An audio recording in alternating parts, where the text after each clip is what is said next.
I'd like to begin to take a moment to, at first to reflect on where we are living at this time. We're all across the province. So just think of where you are. And I'm going to share a poem today written by Dr. Duke Redbird, who's an Indigenous poet. This is his poem called The Power of the Land. In every nation, in every clan, the elders to a person, whether woman or a man, shared a common truth, one truth to understand. The spirit of the people is equal to the power of the land. The mother of us all, the sacred Mother Earth, is constant in her giving and perpetual in her birth. In meadows and in fields where weeds and flowers grow, she conceives the summer showers and spawns the winter snows. In forests and in mountains, she gives the birds that fly every type of wing, then coaxes the wind to join. In harmony, when they began to sing, in brooks and streams and rivers as they flow, she generates the dreams and makes the fires glow. And in every creature, whether large or small, she buries gems of wisdom in them all. And in every grain of sand, she plants the knowledge of the power of the land. And those that honor her creations and acknowledge her grand design, she gives the temples of the sacred and the patterns of the divine. And then with certain knowledge, this to understand that the spirit of the people is equal to the power of the land. So I just thought that poem really spoke to me when I think about truth and reconciliation and in healing our past histories. So I'm going to get started now. Sorry, there we go. So some of you may have joined me previously for my session on getting what the writing block looks like. And during that session, I shared some of the guiding principles of a writing block that Matt Glover and Carl Anderson had in their newest book, How to Become a Better Writing Teacher. And I just thought that today I want to revisit just a few of those, the ones that to me are principles that speak to how we teach students to find inspiration or ideas for their writing, getting started. So the first one that I want to highlight is that ownership and engagement. And we know that student motivation is higher when they are given the opportunity to make choices about their writing, including what to write about, at times a choice of genre, and how to craft their writing. Engagement also increases when the mentor texts we use reflect students' interests and identities. We want to build meaningful learning opportunities for students that reflects real-world writing and provides that authenticity for writing. We vary genres, give students time to write about topics and purposes that are meaningful to them. We study examples of the genres they're learning about. We teach craft techniques and writing strategies. I'm doing a session next week on mentor authors as well. And I've been really excited working on that one. So I just finished it the day before yesterday. So I'm excited if you can join me for that one. That would be another great one. And I'll be spending 45 minutes just talking about what mentor authors can do for us. But this is another a tool you're going to want to be using in your classroom, in your writing classroom. We use mentor texts from both published authors and from other students. And it is by studying what more experienced writers do that we give our students that vision for what their writing can become. We also want to start with student strengths. When we know what students can already do, then we can decide on next steps for them and with them. And finally, we have to live what we teach.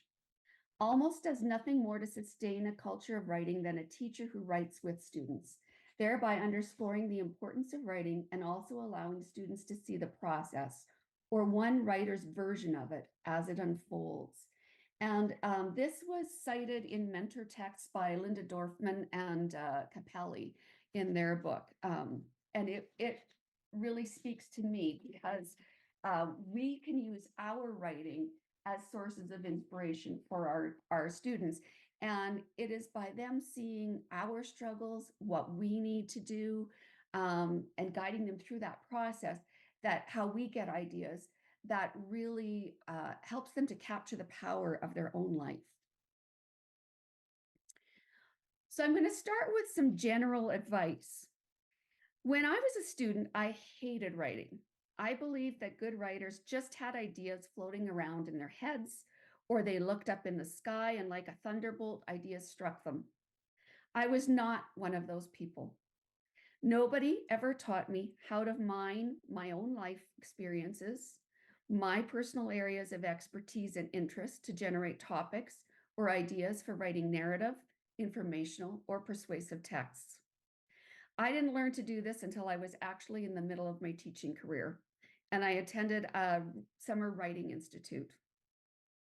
Once our students learn how to mine their own lives for ideas, they will experience less frustration. It isn't a magic bullet, but it's certainly a step in the right direction. So today I'll share some ideas for helping students to generate ideas for narrative writing, informational writing, and persuasive writing. I'll share strategies for personal narratives as well as fiction ideas that draw from our students' own experiences. We will discuss how to use areas of students' own expertise to learn to draft informational text that can be built upon to writing about topics of less familiarity. Finally, we learn to capitalize on our students' interests and passions to create persuasive texts. I'm not going to talk specifically about poetry today, but many of the ways we generate ideas for other genres will work for poetry as well.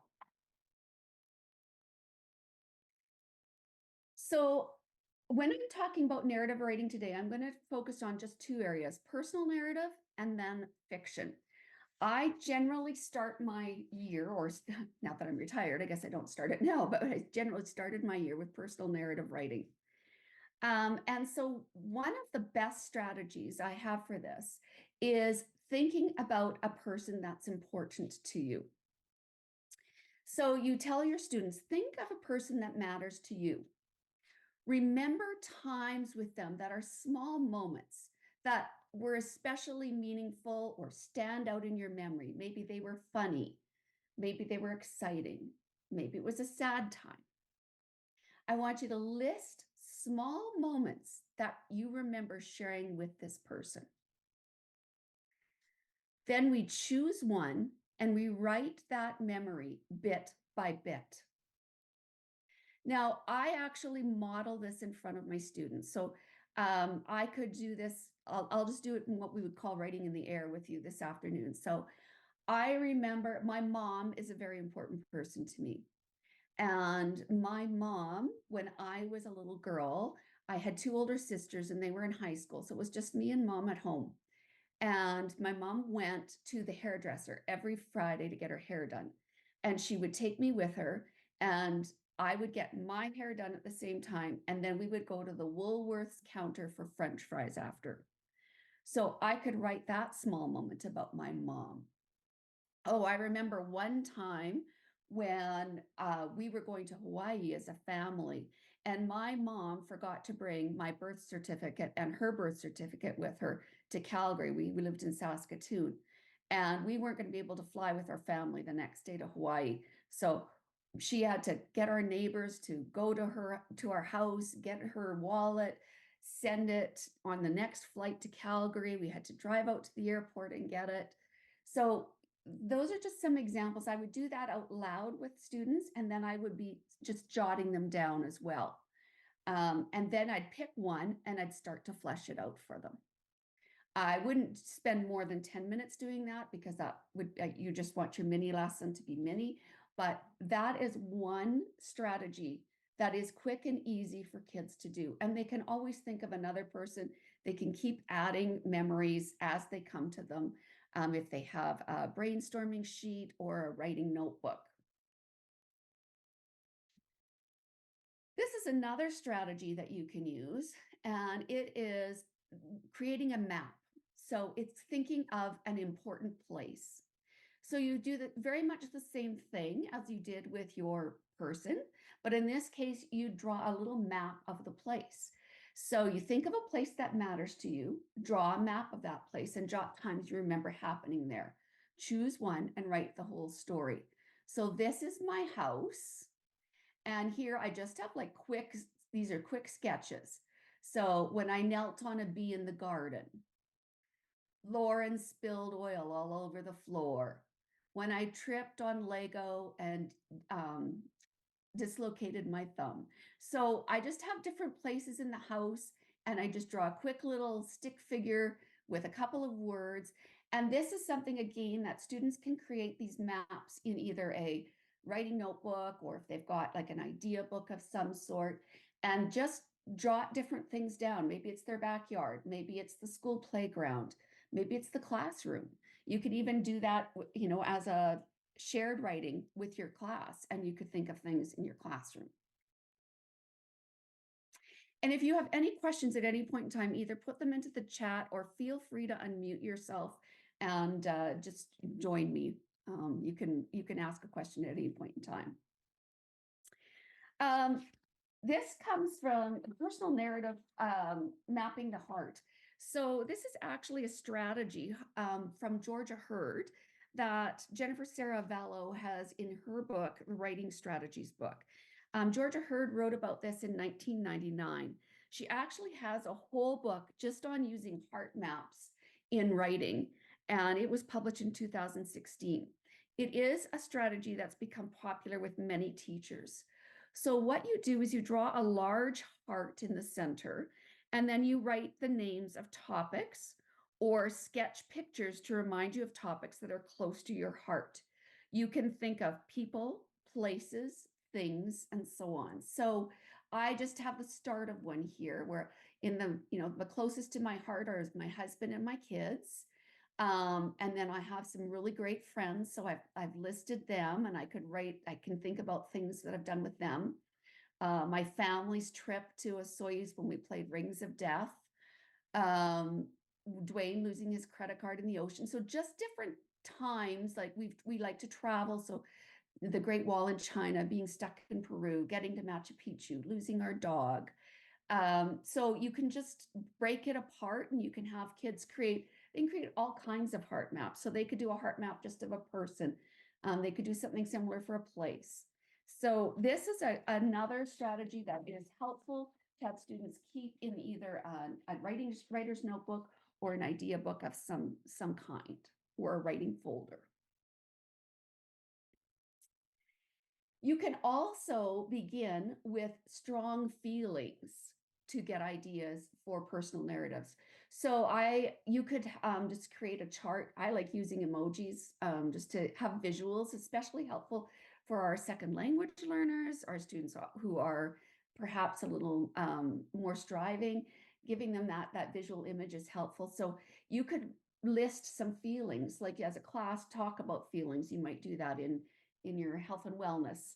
And then you could create the chart and have them think of ideas about when were you worried, when were you angry, when were you excited,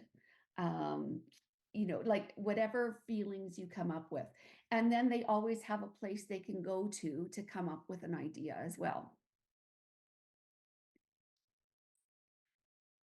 Okay, so now I'm going to talk a little bit about narrative or fiction with narrative. And what I like to say is you can just adapt ideas from your personal narratives as well. You can have students look at them with sort of a new lens or a new outlook, a fresh set of eyes. So one strategy that this has come from Lucy Calkin's work is to think about an issue that's important to you and then create a character who struggles with that issue. So maybe it's loneliness or bullying or fighting with your siblings. So they think about an issue that they are very familiar with. Again, we're still starting from that place of personal experience. But now they can create a character who may or may not resemble them, and they can create events, the problem, the solution. They can map that out. It could be similar to a situation that's happened to them. It could be entirely different. Wanting to get that pet, okay? And how could they create a character that would create, or that would experience that. This is another strategy from Jennifer Saravallo's work. It's called What If. So you think of something true and real from your life, and then you imagine what if, and you let your imagine take you. So that's sort of like what I was talking about, where, okay, the idea of, well, maybe I have been bullied. So maybe I want to create a new character that has been bullied. And I could draw from some of the things that has happened to me. They don't have to be sad stories. Just that's one that just came to my mind. Um, I did one time where I took my idea from when I went skiing the first time and I fell down and ended up with a black eye. And I changed the characters to make them animals and what would happen if animals went skiing for the first time. And I reimagined that. And I did that with a grade 2 and 3 class. And so we talked about how, your new character doesn't have to be a human. It could be an animal, it could be a child younger than you. The story could have a new theme. It could have a new plot, new events that happen in it. So that's another really good one. Roz Linder has a book called Chart Sense for Writing, over 70 common sense charts with tips and strategies to teach grade 3 to 8 writing. And this is one of her charts that I think is excellent. So you want to create this chart with your students, and you want to make sure that you have mentor texts that are examples of each type of story that you're going to add to your chart. And they should be books that are maybe already familiar with to students, so that you're not having to reread them or read them to them during the writing time, but ones that they are already familiar with, that you've done as a read aloud or a class read at another time. So these are 4 types that are really quite common for kids to be able to capitalize on. And the first one is a character versus self. So how do they overcome fears? Like maybe they're afraid of dogs or they're afraid of the water. Self-esteem issues, learning a lesson. I always like to do learning a lesson stories because those are a great way to teach students endings as well. When your students at the very end, the character learns a lesson, something about themselves, or how a character changes. So maybe they went from not wanting a little brother or sister to becoming responsible. Then a character versus nature. Boys love these. Survival stories, animal versus human stories, natural disasters, so surviving a natural disaster. There's always lost and found stories, so lost valuables or family member, a pet or a family member, or an item where time might be a factor. If you don't get it back on time, something bad might happen. And then there's the character versus character, which we see a lot of bad guys versus good guys, superhero kind of stories, bullying, arch enemies, competitors. So these, if you can have already, like I said, mentor texts that you can draw upon to give them the idea of what this kind of story could look like. And you could just add to this gradually. So I would not add all 4 the first day to my chart. I would add 1 or 2. And then you can add another one another day and another one another day. We want students to build a repertoire of strategies that they can draw upon. So now I'm going to share a little bit about informational writing. And again, we want to start with personal expertise. It's easier for students to begin learning how to organize, use text features, and research when we start with topics they already know a lot about and are interested in. This decreases the cognitive load so that the learning can be focused on what we want them to learn about informational writing. And eventually, we would like them to write about topics that they're interested in, but may not know a lot about, or to draw on topics from social studies or science. So when we begin from that place of expertise, we can teach them about the writing, and then we can gradually show them how to fill in information that they might need more more background information on, where they might have noticed gaps in things that they thought that they knew a lot about. So it does make that research process a little more manageable because they're not having to start from square one and I have to write a whole report, the animal, I'll just use the animal report as an example, or a weather, about maybe a extreme weather force that they may not be that familiar with yet. And so then there's going to be a lot of cognitive load going to how learning about that topic. So the research part and about how to write that kind of writing, because informational writing is different than narrative writing. So when we do this, we can start from this expertise. We can gradually build up and teach them what they need to know. So it's not quite as overwhelming. I do find informational writing to be very motivating for, it used to be more the boys, but now it's everybody. And so I've debated whether I would start maybe with informational writing in the fall instead of personal narrative, but I'm not in a classroom anymore, but you would have to judge your students. So you have them brainstorm topics that they already know a lot about. Then they can list possible chapters or subtopics about their big topic. Then we have them to begin writing each chapter or subtopic, and they determine where they need more information. Then we teach them how to find that information. You could have them create a topics for, so things they do. So that could be sports they play, it could be art, hobbies, places they've been, things that they might have learned in another year that they might still be really fascinated about, like maybe it's rocks, collections. So maybe they have a lot of Pokemon cards. That was always a big one. Okay, special occasions, because different families have different celebrations, and pop culture. You can change these. These are just some suggestions on things that you could use. You could have them create this chart. So now they're not going to be stuck saying, I don't know what to write about, because hopefully they'll have something in at least one or two of these boxes. You can also use word mapping. So having them think of a topic, a big topic might be winter. And then what are some things they know about winter?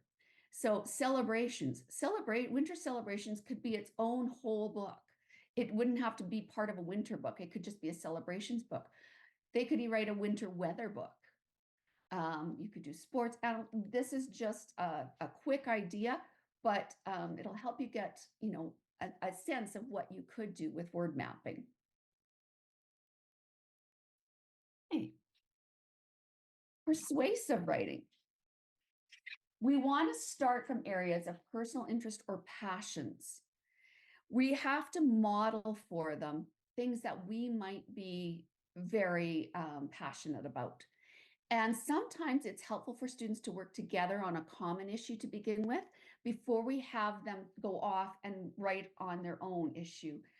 I would probably pair this with doing presentations, oral presentations.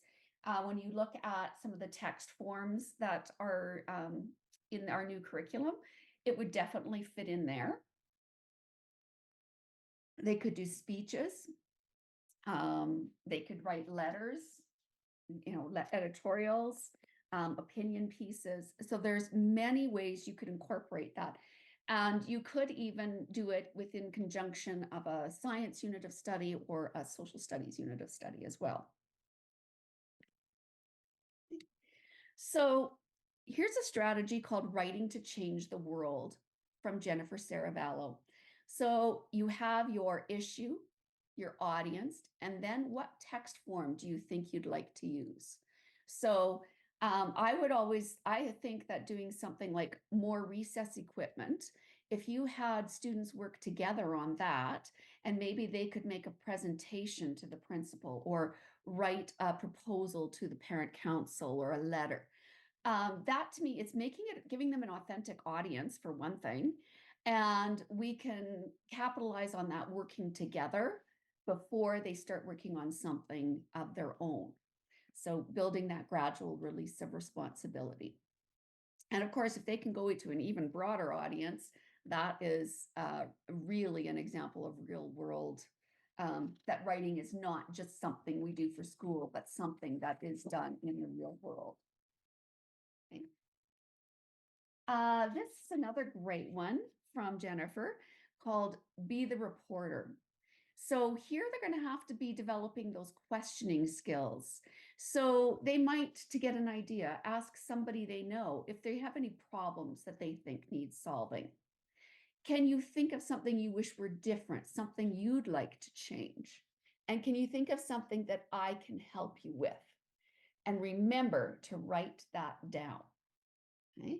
So I think this would be a great one. Students could interview their parents. They could interview younger students in the school. What would be something you wish was different, either in school or in the community? So again, Be the Reporter. That's another great one. So again, that's author2author.org. They have excellent videos. I'm going to show you another one in a couple of minutes. I have mentioned a few times a writer's notebook. So students need a place to hold on to their ideas. So a writer's notebook is a tool for helping our students grow into lifelong writers. Now, I would not use a writer's notebook with students below grade 3. I would start in grade 3. And I would apprentice them into it. So we would do it, we would, gradually develop the idea of a writer's notebook. So it's where students capture observations, reactions, ideas, questions, memories, quotes, sketches, lists, or snippets of language. It's a place to experiment, to collect, and to hold on to thinking. A writer's notebook is like a tide pool teeming with life. And is not a diary where the writer retells events from his or her life, nor is it a reading journal where the writer would summarize or react to texts that he or she has read. According to Ralph Fletcher in his book, A Writer's Notebook, Unlocking the Writer Within You, a writer's notebook gives you a place to live like a writer. He goes on to say, when you come right down to it, a writer's notebook is nothing more than a blank book, but within those pages, you've got a powerful tool for writing and living. So we also do not draft in a writer's notebook. It is simply that place for collecting ideas and for trying things out. We draft, generally, I like to draft on loose leaf paper or on a device, whatever your classroom is using. And we do that on one side of loose leaf paper, and it makes revision and editing easier if we do it that way. A writer's notebook isn't the best place because if students need to reorganize ideas, now you're trying to cut in a notebook, it's just is more cumbersome. So this is really just our idea gathering place. I'm going to again go to author. And I want to share with you Nicole Davies, and she's talking to some students about her writer's notebook. So I'm just going to move ahead to my next slide, which are some of my favorite resources.